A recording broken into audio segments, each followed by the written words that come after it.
Hello everyone, बहुत बहुत स्वागत है आप सभी का फिर से अपने इस नए वीडियो में। एंड इस वीडियो में हम लोग बात करने वाले हैं कि देखिए, पटना वुमेन्स कॉलेज के द्वारा से जो एडमिशन का जो डेट है, ये डेट जारी हो चुका है। एडमिशन लेने के लिए आपको जाना है, तो एडमिशन लेने वाले दिन होता क्या है, कैसे प्रोसेस करना होता है, पेपर्स के बारे में जानेंगे। कौन कौन सा पेपर्स एडमिशन के टाइम में आपको लेना रहेगा, मतलब आपको बाकायदा फॉर्म दिया जाएगा, फॉर्म को कैसे भरना है। इसके साथ में कुछ और पॉइंट्स पे भी बात करेंगे कि कौन कौन सा डॉक्यूमेंट लेकर के जाना है। इस पर तो मैंने पहले भी वीडियो दिया है, लेकिन अगर डॉक्यूमेंट्स आपके पास नहीं होगा तो कैसे आपका एडमिशन होगा। और डॉक्यूमेंट्स आपको पता है कि सीबीएसई वाले हो जाए स्टूडेंट्स या फिर बिहार बोर्ड वाले स्टूडेंट्स हो, उनके पास ओरिजिनल मार्कशीट ये सब नहीं आ रहा है, तो कैसे इस सिचुएशन से डील करेंगे। यानी कहने का मतलब ये वीडियो आपके एडमिशन प्रोसेस को लेकर के बहुत ज़्यादा हेल्पफुल करेगा। सो गाइस, अगर चैनल पे पहली बार विजिट किया चैनल को जरूर सब्सक्राइब कीजिएगा, ताकि इस तरीके का इन्फॉर्मेटिव अपडेट आपको मिलता रहे।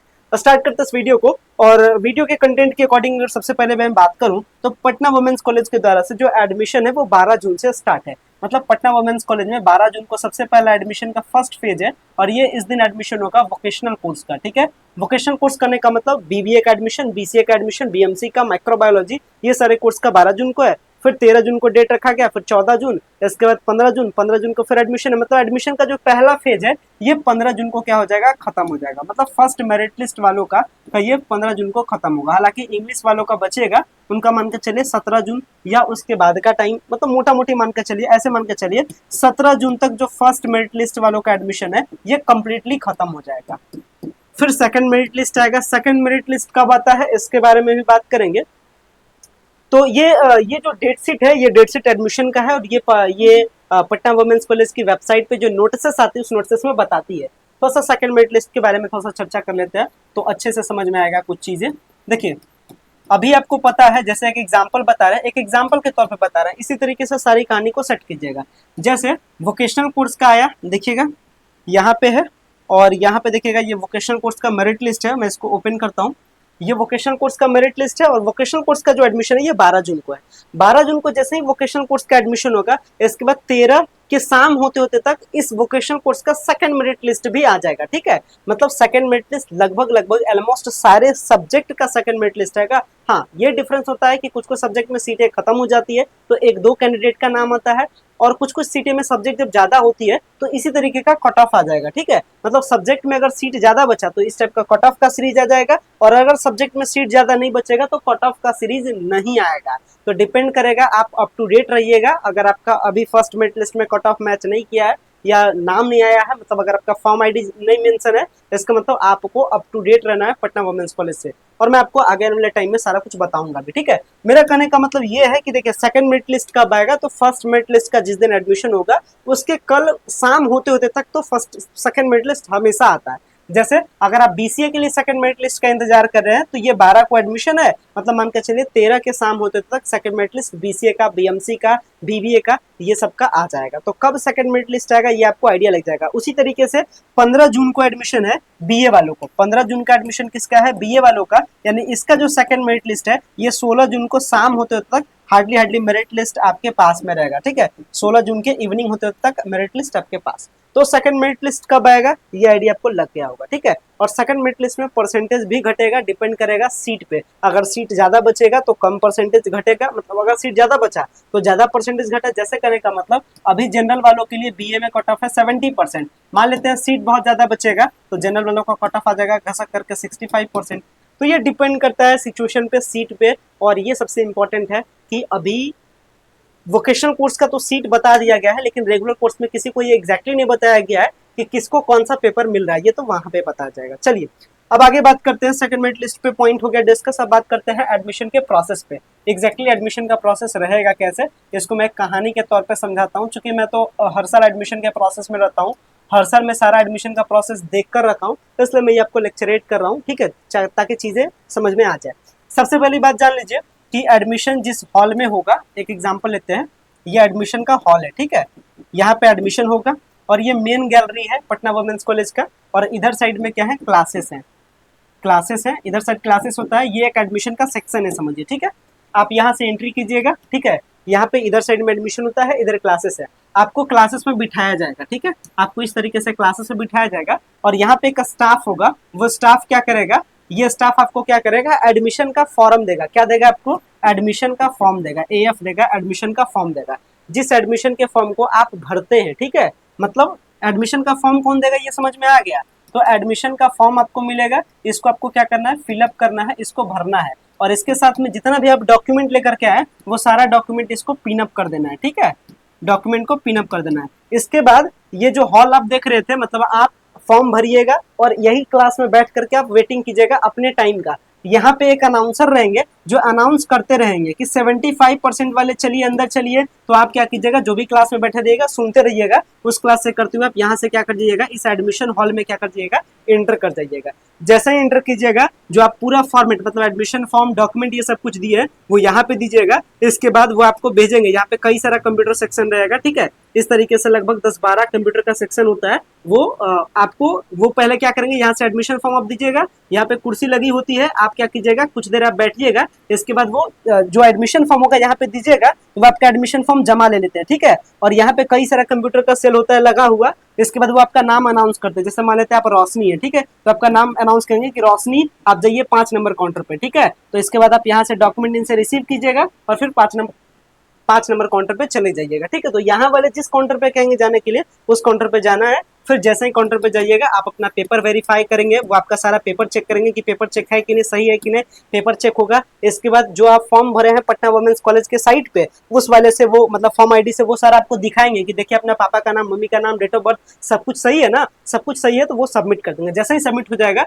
फिर एक काउंटर पे बाकायदा प्रिंसिपल मैम बैठी होती है, आप उनसे जाके मिलते हैं, वो थोड़े से आपसे 1-2 मिनट का आपको टाइम देते हैं, फिर आपके गार्जियन से 1-2 मिनट का बात करते हैं, थैंक यू विश करेंगे, और इसके बाद फिर आप चले जाइएगा इधर साइड वाले सेक्शन पे पेमेंट करने के लिए। मतलब इसी एडमिशन हॉल में सारा सिस्टम है, ठीक है। फिर आप पेमेंट कीजिएगा, पेमेंट आप ऑनलाइन कीजिएगा, मतलब पेमेंट आपको कैश में ले जाना है, पेमेंट आपको ऑनलाइन अपने फोन में ले जाना है, मतलब डेबिट कार्ड, क्रेडिट कार्ड कुछ भी ले जाइए, पेमेंट वहां कर दीजिएगा। जैसे पेमेंट कर दीजिएगा आपका पेमेंट रिसिप्ट और एडमिशन रिसिप्ट ये दोनों आपको बाकायदा मुहर करके मिल जाएगा, उस पर आपका रोल नंबर होगा, काम खत्म। तो ये पूरी कहानी है एडमिशन के सेटअप को लेकर के। अब 2-3 जगह मैटर फंसती है, इसको समझिएगा। क्या क्या 2-3 जगह मैटर फंसेगा, इसको मैं पहले ही बताता हूँ। ये मेन गैलरी था अपना, है ना, और यहाँ पे आपको मिलेगा admission form. Admission form basically 2 page का एडमिशन फॉर्म होता है, ठीक है, जिसको आपको भरना होता है। तो एडमिशन फॉर्म में कुछ ज्यादा रहता है स्पेशल है, आपका नाम, आपके फादर का नाम, पूरा कंप्लीट एड्रेस, कैटेगरी, ये सब। सबसे इंपॉर्टेंट होता है सब्जेक्ट वाला पोर्शन, ठीक है। तो एडमिशन का जो फॉर्म आपको मिलेगा, बेसिकली एडमिशन फॉर्म पिछले साल का रखे थे, लेकिन पेन ड्राइव भी वो थोड़ा सा डिस्टर्ब हो गया, नहीं तो आपको एडमिशन का फॉर्म भी मैं पटना वुमेन्स कॉलेज का दिखाता, ठीक है। और हालांकि सेकंड मेरिट लिस्ट वालों को तो दिक्कत होगा नहीं, 12 जून को जैसे ही आ जाएगा एडमिशन फॉर्म, तो वो मैं एक बार वीडियो बना करके बता दूंगा एडमिशन फॉर्म कैसे भरा जाता है। तो जो एडमिशन फॉर्म होता है इसमें सबसे इंपॉर्टेंट है सब्जेक्ट वाला फंडा, ये समझिए, ठीक है।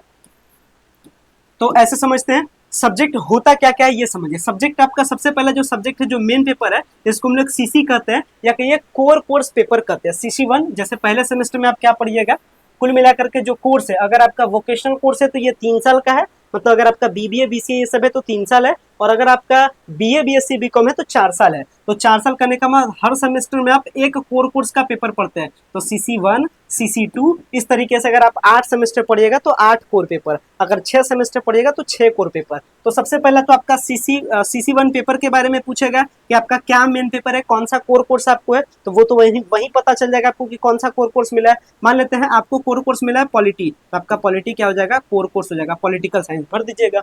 इसके बाद एक और पेपर होता है, अभी हम लोग पहले सेमेस्टर के बारे में बात कर रहे हैं, बाकी पहला सेमेस्टर में मैं आपको समझा दे रहा हूँ, बाकी अगले टाइम से तो आप खुद एक्सपर्ट बन जाइएगा, इसमें कोई दिक्कत नहीं। इसके बाद एक और पेपर होता है जिसको हम लोग कहते हैं GE, जिसको हम लोग कहते हैं general elective paper, general elective paper, ठीक है। ये एक आपका सब्सिडरी पेपर होता है, मतलब जिसमें मतलब कोर कोर्स के बाद जिसमें आपको ज्यादा पढ़ने में मन लगता है। जैसे मान लेते हैं एक कैंडिडेट है, इनको पॉलिटिकल साइंस पढ़ने में ज्यादा मन लगता है, लेकिन इसके बाद इनको पढ़ने में मन लगता है हिस्ट्री में, तो ये GE पेपर अपना क्या बना लेंगे, हिस्ट्री बना लेंगे, ठीक है। ये हो गया हिस्ट्री। समझिएगा जो करियर आपका है ये दोनों पेपर से है, ठीक है। मतलब आगे का जो पढ़ाई कीजिएगा या आगे अगर लाइफ में अगर आगे जाना है तो CC1 पेपर मतलब कोर कोर्स पेपर और GE पेपर ये दोनों से करियर है। CC पेपर को ही हम लोग कहते हैं शॉर्ट में MJC, मेजर कोर कोर्स, ठीक है। इसको हम लोग ऐसे भी कहते हैं, इसका दूसरा नाम क्या है, मेजर कोर कोर्स। और ये जो GE पेपर है इसी का दूसरा नाम होता है MIC भी, ठीक है, यानी कहने का मतलब माइनर कोर कोर्स, मतलब जिसमें सबसे ज्यादा मन लगता है वो मेजर कोर कोर्स हो गया, जिसमें कम मन लगता है वो माइनर कोर कोर्स हो गया। और ये 2 पेपर बहुत इंपॉर्टेंट है, इसी 2 पेपर से आपका आगे का करियर है, तो सोच समझ के भरिएगा, ठीक है। ऐसा नहीं कि MIC अपने मन से कुछ भी ले लिए, आगे आपको पता चला नहीं ये तो मेरे लिए बेनिफिशियल था ही नहीं, इसलिए वैसा गलती नहीं कीजिएगा। और ये मेजर माइनर चेंज नहीं होता है, ठीक है। तो मेजर माइनर सोच समझ के लीजिएगा, आने वाले टाइम में ये आपका चेंज नहीं होने वाला, ठीक है। इसके साथ आपका पेपर होगा एईसी एबिलिटी एनहेंसिंग पेपर, इसके साथ आपका पेपर होगा एसईसी, इसके साथ आपका पेपर होगा बीएससी। ये एईसी पेपर में तो एबिलिटी एनहेंसमेंट कोर्स है, ये भी इंपॉर्टेंट, मतलब ये बेसिकली आपका जो एईसी पेपर है ये एमआईएल का पेपर होता है, एमआईएल का पेपर होता है। एमआईएल करने का मतलब मॉडर्न इंडिया लैंग्वेज, मतलब आज के टाइम में इंडिया में क्या बोला जाता है, तो या तो हिंदी या तो इंग्लिश। तो एमआईएल पेपर मतलब एईसी पेपर बेसिकली क्या होता है, एमआईएल होता है। और एमआईएल का मतलब मॉडर्न इंडिया लैंग्वेज, मतलब हिंदी या इंग्लिश। तो हिंदी या इंग्लिश जो पसंद होगा आप दोनों में से कोई एक इसमें क्या कर दीजिएगा, भर दीजिएगा। तो ये 3 पेपर का मैंने आपको आइडिया दे दिया, एसईसी, बीएससी और एक और पेपर रहेगा एमडीसी, ठीक है। वो सब माइनर है, वहां पे कई सारा ऑप्शन रहेगा, मतलब आपको डिपार्टमेंट मतलब एडमिशन सेक्शन वाले आपको बताएंगे कि आपको वो बोलेंगे कि एसईसी पेपर में ये आपके पास पूरा एक लिस्ट दे देंगे, चार्ट दे देंगे, कहेंगे चूज कर लीजिए जो आपको पढ़ने में अच्छा लगेगा, तो आप वहां से चूज कर लीजिएगा, ठीक है। तो चूज करने के टाइम में आप अपने गार्जियन से राय सलाह कर लीजिएगा, सजेशन कर लीजिएगा, जो अच्छा लगेगा चूज कर लीजिएगा। जो मेन 3 पेपर था, जो करियर ये सब के लिए इंपॉर्टेंट होता है, ये मैंने आपको पहले ही बता दिया, ये बात हो गया। तो फॉर्म आप भर दीजिएगा, फॉर्म भरने के बाद अंदर जाइएगा। अब प्रॉब्लम नेक्स्ट आता है, प्रॉब्लम नेक्स्ट क्या आता है, हो सकता है कुछ डॉक्यूमेंट आपके पास नहीं रहे। डॉक्यूमेंट क्या क्या चाहिए मैंने कई बार बताया, फिर से एक बार बता दे रहे। पीडब्ल्यूसी में जो फॉर्म अप्लाई किए हैं ये वाला चाहिए, फॉर्म चाहिए। इसके बाद 10th का मार्कशीट चाहिए, 12th का मार्कशीट चाहिए। चलिए एकदम क्लियर कट में बात करते हैं। देखिए अगर आप सीबीएसई वाले हैं या बिहार बोर्ड वाले हैं, 12th का मार्कशीट तो आपके पास 100% होगा, कोई डाउट नहीं। नहीं फिर भी जिसके पास भुला गया या नहीं है, कुछ नहीं काम करेंगे, डिजी लॉकर से निकालेंगे, डिजी लॉकर से, डिजी लॉकर से। चलिए आगे बढ़ते हैं। इसके साथ में नेक्स्ट क्या है, 12th का मार्कशीट। 12th का मार्कशीट अगर आप बिहार बोर्ड वाले हैं तो लगभग 7 या 8 जून के आसपास में आपके स्कूल में बंटना स्टार्ट हो जाएगा, 3-4 दिन बाद आप रिसीव कर लीजिएगा। और अगर नहीं तब तक भी नहीं मिले तो कोई बात नहीं, जो ऑनलाइन वाला रिजल्ट है उसी ऑनलाइन वाले रिजल्ट को लेकर के जाइएगा एडमिशन के लिए, वो आपका रिजल्ट चेक कर लेंगे, कोई दिक्कत नहीं है। और अगर आप सीबीएसई वाले हैं तो आप एक बार पता कर लीजिएगा वही 10 जून के आसपास कि आपके स्कूल में आया कि नहीं आया। नहीं आया तो कोई बात नहीं, आप डिजी लॉकर वाला लेकर के चले जाइएगा। चलिए मार्कशीट का सॉल्यूशन दे दिया आपको, ठीक है। इसके बाद में जहां से आप 12th पढ़ करके, मान लेते हैं ये आप हैं और आप ये इस स्कूल से 12th पढ़ रहे हैं, लेट अस सपोज ये है बीस ऑफ स्कॉट एक स्कूल का नाम है, ठीक है। और मान लेते हैं कि आप इस स्कूल से पढ़ करके आए हैं 12th अपना, तो जिस स्कूल से आप पढ़ करके आए यही स्कूल एक आपको सर्टिफिकेट देता है जिसको हम लोग सीएलसी कहते हैं। इसी का दूसरा नाम टीसी है, इसी का तीसरा नाम एसएलसी है। मतलब अगर आप स्कूल से पढ़े तो इसको कहते हैं स्कूल लिविंग सर्टिफिकेट, नॉर्मली इसको कहते हैं ट्रांसफर सर्टिफिकेट। और अगर आपका 12th किसी कॉलेज से हुआ है तो इसको इस केस में हम लोग कहते हैं कॉलेज लिविंग सर्टिफिकेट। मतलब एक सर्टिफिकेट होता है जो सर्टिफाई करता है कि अब आप हायर एजुकेशन के लिए एलिजिबल हैं और आप मेरे स्कूल से क्लास 12th किए थे, ठीक है। तो ये वाला जो डॉक्यूमेंट है आपको कहाँ से मिलेगा, आप जहाँ से 12th पढ़े हैं वहां से। तो ये भी आप अपने स्कूल से रेडी करवा लीजिएगा, जहाँ आपका स्कूल जहाँ से भी पढ़े 12th वहां से जाकर के अपना सीएलसी निकलवाइएगा या टीसी या एसएलसी, तीनों तो इसी का नाम है, ठीक है। और अगर नहीं भी रहे तो कोई बात नहीं, फिर भी आपका एडमिशन हो जाएगा। और ये एडमिशन कैसे होता है, ये होता है अंडरटेकिंग पे, अंडरटेकिंग पे, अंडरटेकिंग पे, ठीक है। तो एक फॉर्म मिलेगा पटना वुमेन्स कॉलेज में ही, जहाँ पे एडमिशन लीजिएगा वहां बोलिएगा मेरे पास ये डॉक्यूमेंट नहीं है, तो आपको एक अंडरटेकिंग का फॉर्म देंगे, अंडरटेकिंग का फॉर्म भर दीजिएगा। उस फॉर्म में लिखा होता है, मतलब वो फॉर्म में एक इस तरीके से होता है अंडरटेकिंग फॉर्म।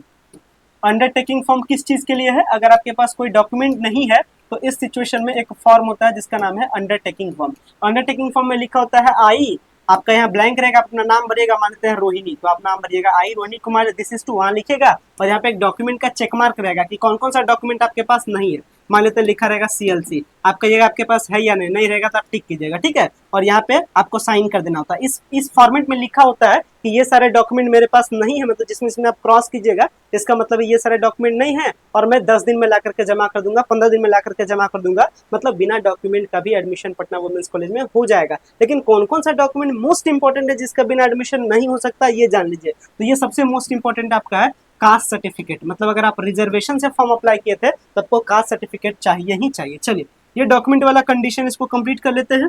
तो पीडब्ल्यूसी का फॉर्म हो गया, 10th का मार्कशीट हो गया, 12th का मार्कशीट हो गया, सीएलसी टीसी हो गया। इसके साथ आपका माइग्रेशन आपको बोर्ड देगी, मतलब जिस भी बोर्ड से पढ़े, अगर आप सीबीएसई से पढ़े हैं तो सीबीएसई वाले आपको माइग्रेशन देंगे। माइग्रेशन अगर नहीं मिले तो डिजी लॉकर से निकाल लीजिए। बिहार बोर्ड से पढ़े हैं तो बिहार बोर्ड वाले आपको माइग्रेशन आपके स्कूल में भेजते हैं तो आप ले लीजिएगा। नहीं भी माइग्रेशन मिले तब तक कोई बात नहीं, अंडरटेकिंग पे एडमिशन ले लीजिएगा, बाद में ला करके 20 दिन 25 दिन बाद ला करके जमा कर दीजिएगा। इसके बाद आपका आधार कार्ड इंपॉर्टेंट है, आपका कास्ट सर्टिफिकेट इंपॉर्टेंट है, आपका फोटो इंपॉर्टेंट है, ठीक है। ये सब डॉक्यूमेंट क्या है आपका इंपॉर्टेंट है जो आपको रखना होता है, ठीक है। तो ये डॉक्यूमेंट के बारे में बात हो गया। डॉक्यूमेंट नहीं है तो कैसे एडमिशन होगा ये भी सॉल्यूशन बता दिए। एडमिशन फॉर्म में सब्जेक्ट कैसे चूज करना था, एडमिशन का प्रोसेस क्या है, सेकंड मैट्रिक्स क्या है, बहुत सारी बात को डिस्कस किया। बाकी कुछ ना कुछ तो छूट ही जाता है, कुछ ना कुछ आपके मन में डाउट रह ही जा रहा होगा। जो भी डाउट है कमेंट सेक्शन में कमेंट कीजिएगा। बाकी ट्राई करूंगा, अगर फ्री रहूंगा तो एडमिशन सेक्शन में आपका जरूर आऊंगा। बाकी विशेष जो हेल्प रहेगा वो मैं आपको ऑन द स्पॉट आपको हेल्प कर दूंगा, ठीक है। तो एडमिशन टाइम में फिर मिलते हैं, और किसी भी प्रकार का मेजर प्रॉब्लम हो या किसी भी प्रकार का डाउट हो या एडमिशन आपको लेना रहे पटना वुमेन्स कॉलेज में, तो आप हमसे कांटेक्ट कर सकते हैं। ये हमारा कांटेक्ट नंबर है 9065179925। आप इस पर क्या कर सकते हैं, कांटेक्ट कर सकते हैं। मिलते हैं आने वाले वीडियोज में एक नए कंटेंट के साथ में। फिलहाल मैं इस वीडियो को एंड करता हूँ। So much, thank you.